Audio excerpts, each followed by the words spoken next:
Hi, so I want to talk today about NDAs, particularly in light of the recent Weinstein court trial and I guess the Bloomberg election. So, NDAs are devices which are used to silence people, they are hush money. Um, and we do need to be a little bit precise about our terminology here. So, I'm not talking about trade secret confidentiality agreements. I sign quite a lot of NDAs myself, but it's mainly to sort of say, in this conversation that we're going to have, you might be tell me something which is one of your trade secrets, and I'm promising here that I'm not going to tell anybody else. And if I do, you can come after me. And it's also not the things that are covered by defamation law. So if I go out and spread lies about you, then the law can be used against me to prevent me from doing that, from punishing me. Now, this is a device which is used to shut you up. This is a device which is used because one party has got some money and they don't want information getting out about themselves, reputational information. So they often say that you can't talk about the circumstances behind your departure from an organisation, that you can't disparage anybody working for that organisation. Just think about what that means for a second. I can't say that this person is lazy. I can't say that this person is aggressive. I can't say that this person isn't very strong. Now, those things may be true, but if I've signed one of these NDAs and it says that I can't disparage, I can't say anything negative about anybody who's worked at that organisation. And finally, it will often say that you're liable for what your advisors say and do as well. Okay, so if you have a conversation in private about the reasons why you're leaving an organisation, and that conversation leaks out, then you're on the hook for that. So why do I think that they're bad? They're really coercive. They are used by the more affluent party to be able to exert power over the other person. Have a few months' salary in exchange for your silence.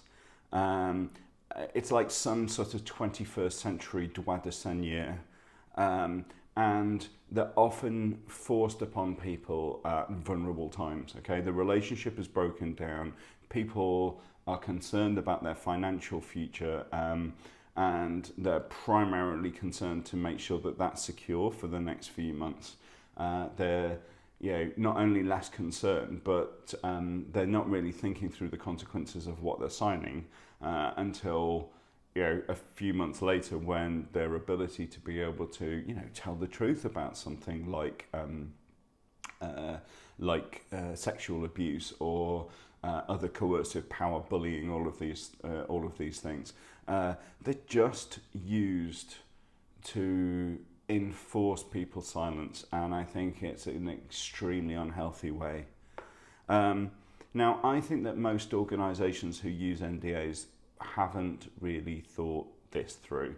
They use NDAs because, people use NDAs. They use NDAs because they go to employment lawyers who say, you need to put this clause in your settlement agreement.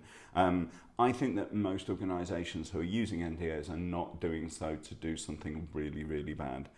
But if you are using them in your organisation, I think in particular, if you are in HR and you are supporting the use of NDAs, you need to have a really good think about why. Because, like I've said earlier, I think that you've got confidentiality agreements in place to protect your trade secrets. And I think you've got the defamation law on your side to prevent people lying about you and your organisation. So what is the purpose of this stuff down the middle here? Is it to save you some embarrassment? Is it really likely that Joan from accounts, who you've just had to let go, is going to go out and spread rumours that are going to bring down your organisation? Probably not. And my real problem with them is that they are used by people like Weinstein, like others, to suppress information getting out about the really, really bad things that they've done. Bullying, sexual assault, a whole variety, misogyny, a whole variety of different things, which I think as a society we don't want to see. So that's it for me for today. I'm Gareth, and I will see you on the next video.